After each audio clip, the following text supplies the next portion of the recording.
Mr. Benjamin Natai. Mr. Natai, welcome to the Advocate. Thank you. Glad to be here. Mr. Natai is a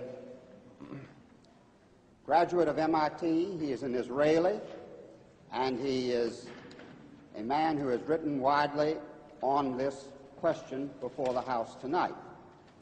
Mr. Natai, is the issue of self-determination the core of the conflict in the Middle East? No, I don't believe it is. The real core of the conflict is the unfortunate Arab refusal to accept the State of Israel. And I think, as was mentioned earlier, for 20 years the Arabs had both the West Bank and the Gaza Strip. And if self-determination were, as they now say, the core of the conflict, they could have easily established a Palestinian state then, but they didn't. When did the issue arise then? Well, for 20 years, we didn't hear a word about self-determination. And in fact, what we did hear, those of us living in the Middle East, was about driving the Jews into the sea. Now, after 1967, under the leadership of the PLO, the hardline strategy shifted to adopting a moderate, dressed-up slogan, which now talked in terms of first a secular democratic state and then replaced it with Palestinian self-determination.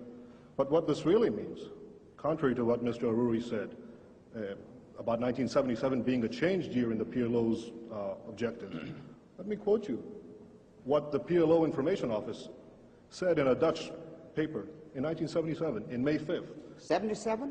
May 5th, 1977, yes. The statement was very simple.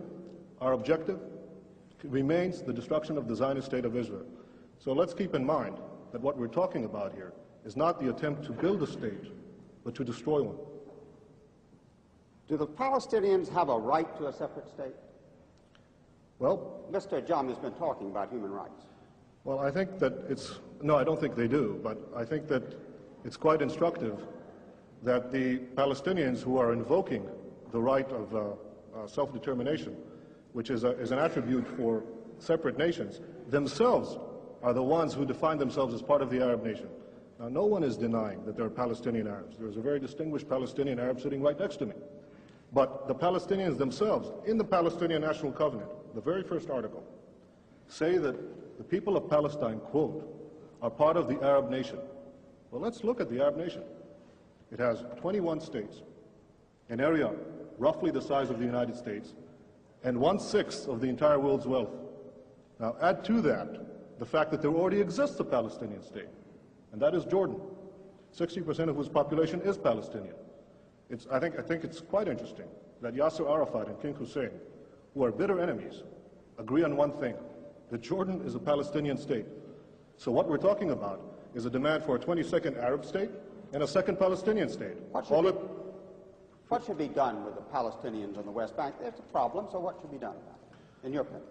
Well, I think that the Palestinians in the West Bank are going to be offered the full human rights, the full civil rights, as no Arabs are offered in the Middle East. No Arabs whatsoever have any full human rights or the right to vote for their own government. Those Arabs who lived in Israel in the pre-67 boundaries are the only Arabs in the Middle East who offer that right, and I'm all in favor of having the same Arabs living in the West Bank and the Gaza Strip being offered such a right in the final peace agreement. Can we have peace in the Middle East? Yes, I sincerely hope so. Look, I'm 28 years old. I've had to defend my country in 2 wars and in many battles. Nobody wants peace more than Israel. But the stumbling block to the road for peace is this demand for a PLO state, which will mean more war, which will mean more violence in the Middle East. And I sincerely believe, if this demand is abandoned, we can have real and genuine peace. Thank you. Thank you. Thank you, President. Mr. Natai, you've told everyone that the Palestinians on the West Bank and the Gaza Strip will enjoy full human rights. Could you tell me how that's compatible with the presence of Israeli forces in their midst?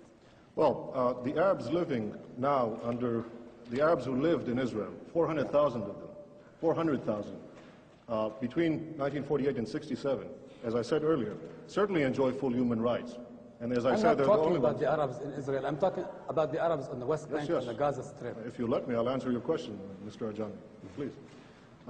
The Arabs living in Israel are the only ones who are entitled to vote for their governments, the only ones who have representative in a parliament in the entire Middle East. Now, it's true that the West Bank and the Gaza Strip are now undergoing a period of transition. In fact, no Arab government has been willing to negotiate so far about this period of transition. And I think that when this transition, when the negotiation period is ended, there is no reason why under either Jordanian citizenship or Israeli citizenship, these Arabs will not have the full human rights, the right to vote for their representatives, as the Arabs in Israel do, as hopefully all the Arabs in the Middle East will do someday. Mr. Natai, does the State of Israel itself accept that the people on the West Bank and the Gaza Strip have the right to vote on whatever future they choose? Well, Mr. Ajami, I just outlined that in the event that this negotiation process will continue, I'm sure that what we're talking about is in fact eventual citizenship of some kind, either Jordanian or Israeli or in any other arrangement in which these people will certainly vote. Mr. Natai, you've given yourself the right to determine that you are an Israeli, but you've also given yourself the right to negate the other entity, which I think is not somehow consistent with global practice at this time, is it? Mr. Ajami, I have never rejected another entity, nor have I ever declared my intent to destroy it, least of all the Palestinian Arabs, who I fervently want to live in peace with.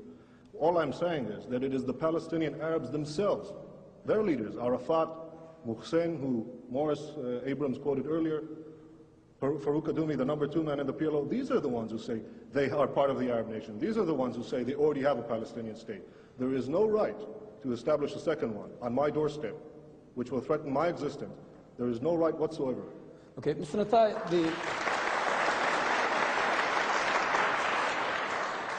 you seem like a very patriotic Israeli. Does not the fact of Israeli dependence upon the U.S. in order to maintain its occupation on the West Bank and the Gaza, does this not trouble you at all? Mr. Ajami, you asked me as a patriotic Israeli, and I'll answer as someone who has fought in the Middle East. One of the things that I think is unique about Israel, in terms of all America's allies, is that it is perhaps the only one who has taken care of itself so far. And I would think that America, in fact, it's not a one-way street, Israel taking from the United States. Israel is giving the United States an extraordinary bargain in the Middle East. It's the one stable democratic ally which the United States can count on. Mr. Natai, inasmuch as you're a Zionist and are committed to a Jewish state, given the fact that demographic predictions tell us that there will be an Arab majority within the current borders of Israel, does this not challenge the foundations of the very state which you are committed to? I know of the latest population figures, that actually show a decrease in the Arab birth rate, particularly in the West Bank and the Gaza Strip, as a result of the higher education and the universal education for women that didn't exist prior to Israel, prior to 1967. Now, if you ask me, would I reject Palestinians or Arabs living in our midst? Ridiculous. Of course not. They're citizens of Israel. If they... No, I'm talking about the West Bank and Gaza. You see, we're still going back to the core of it. Yes, I agree. Whatever will be the final arrangement, these people should be free to multiply as they wish. I think that it is written in the Bible, multiply and be fruitful. I think these people should have that right. I'm not going to start enforcing a birth control program under any circumstance. Thank you. With that biblical injunction, I will turn to Mr. Abram. One more question to Mr. Natai. Mr. Natai, since the subject is what should the United States do, may I ask you if you could summarize why, in your opinion, the United States should oppose the creation of a PLO state? I think the United States should oppose the creation of a Palestinian state for several reasons. The first one being that it is unjust to demand the creation of a 22nd Arab state and a second Palestinian state at the expense of the only Jewish state. I think it also would defeat the hopes of those moderate Palestinians who genuinely want to reach a peace accommodation with Israel. Thank you. Mr. Ajami, another question. Mr. Natai, as someone who would say that you believe in democracy, do you believe that Israel can continue as a garrison state and still remain a democratic state? Mr. Ajami, either you didn't hear what I said before, or for your benefit, I'll repeat it again. No, Israel does not intend to remain a garrison state. Israel wants to live in peace and wants to be secure. If that involves maintaining military guarantees, our own military guarantees against the destruction of people who surround us, yes, I believe we should fight for our survival. If I have to, I'll fight again, but I hope not to. Thank you. Thank you, Mr. Ajami. Mr. Natai, thank you for joining us.